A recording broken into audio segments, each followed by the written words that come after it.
সমাজে একটা প্রভাব পড়ে নিশ্চিতভাবেই। যখন এই ধরনের ঘটনা আমরা দেখি, যখন ছোট ছোট বাচ্চাদের বলাৎকারের খবর আমাদের বেশি বেশি পড়তে হয়, সেটা নিশ্চিতভাবে আমাদের ভয়ঙ্কর রকমভাবে ব্যথিত করে, আতঙ্কিত করে। এই ধরনের ঘটনা, নৈতিক স্খলনের মতো ঘটনা যখন রাজনীতিতে যখন আমরা দেখি,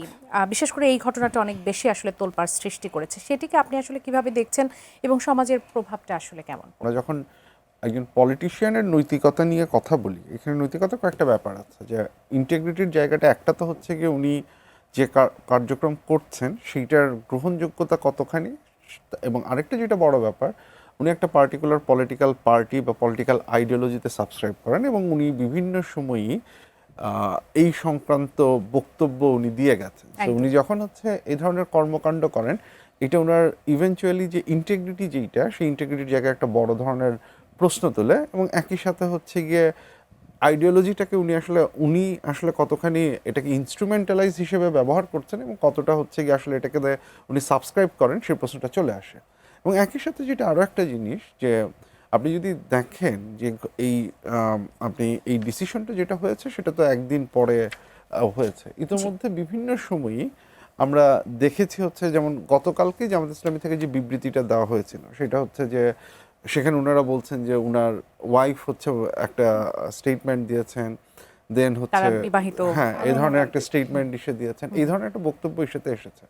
এবং শুধু তাই না, দিনভর বিভিন্ন সময় বিভিন্ন ধরনের স্টেটমেন্ট, বিভিন্ন ধরনের অ্যাক্টিভিটিস আমরা দেখেছি, এইটা এআই দিয়ে প্রচারিত, হ্যাঁ, এবং এই ধরনের সমস্যা যেটা হচ্ছে কি, মানে একটা তো হচ্ছে ওনার ব্যক্তিগত যেই অ্যাক্টিভিটিস, সেই নৈতিকতার কোয়েশ্চেন। আবার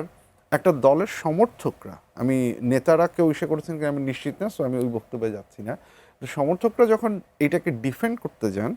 এবং ডিফেন্ড করতে গিয়ে যখন হচ্ছে গিয়ে অসত্য জিনিসপত্র নিয়ে আসেন এবং সেটাতেও ওনারা বিশ্বাস করতে রাজি থাকেন, সেইটা যে শুধুমাত্র একটা ব্যক্তির ইন্টিগ্রিটির কোয়েশ্চেন এসে চলে যায় তাই না, সেটা হচ্ছে কি একটা রাজনৈতিক দলের সমর্থকদের ইন্টিগ্রিটির কোয়েশ্চেনও চলে আসে। এবং অ্যাট দ্য সেম টাইম যেই জিনিসটা আমি এর সাথে বলছিলাম, যে ওনারা যে পার্টিকুলার আইডিওলজিতে সাবস্ক্রাইব করেন, একটা দলের সমর্থক গোষ্ঠীর একটা বড় অংশ যদি হচ্ছে গিয়ে সেই আইডিওলজিটাকে ইনস্ট্রুমেন্ট হিসেবেই চিন্তা করেন, এটাতে সাবস্ক্রাইব করেন না যে এই আইডিওলজিটাকে আমি যখন ইচ্ছা তখন যেভাবে ইচ্ছা ইউজ করব, সকল অর্থেই করব, সেইটা ওই রাজনৈতিক দলের জন্য একটা বড় ধরনের সমস্যার ইন্ডিকেট করে। সো একটা জিনিস হচ্ছে তার ব্যক্তিগত জায়গাটা, আরেকটা হচ্ছে রাজনৈতিক দলটা হচ্ছে গিয়ে কী বলছে। কারণ দেখুন, এবং আরেকটা জিনিস যেটা আমার কাছে এখনো পরিষ্কার না, যে জামাত ইসলামী ওনারা যে বলছেন নৈতিক স্খলন হয়েছে, আমি যে বিবৃতিটা দেখেছি, আমার খুব জানার ইচ্ছা যে তারা আসলে কি নৈতিকতা স্খলন বলতে আসলে এক্স্যাক্টলি কি বোঝাচ্ছে, বিষয়টি স্পষ্ট নয়। হ্যাঁ, কারণ এটা বোঝা দরকার যে এক হচ্ছে উনি কি মিথ্যা কথা বলেছেন, উনি বলেছেন যে বিয়ের ব্যাপারটা বা এইটাই পুরো জিনিসটা কি মিথ্যা, সেই অর্থে নৈতিক স্খলন, নাকি হচ্ছে গিয়ে অন্য কোনো অর্থে যে সম্পর্কের সেটা সেই জায়গাটা থেকে কি আসছে না, যখন যে তাদের বিবাহটা আসলে নিশ্চিত নয়। এটা জামাতকে তো ক্লিয়ার করতে হবে তারা কোনটাকে আসলে নৈতিক স্খলন হিসেবে এসে দেখছে, সেটাতে একটু অস্পষ্টতা থাকে। এটা একটা বিবৃতি তাদের এক নেতার, মানে এটা তো হচ্ছে আপনি যদি ব্রড দাগে বলছেন সেটা নৈতিক স্খলনের কারণে, কিন্তু এগেইন উনি মিথ্যা তথ্য দিয়েছেন, সেইটা কে ওনারা নৈতিক স্খলন হিসেবে দেখাচ্ছেন, ওনার যে অ্যাক্টিভিটিস সেইটাকে স্খলন হিসেবে দেখাচ্ছেন। কারণ উনি তো আমরা দিনভর দেখেছি যে উনি বিভিন্ন জায়গা থেকে বিভিন্ন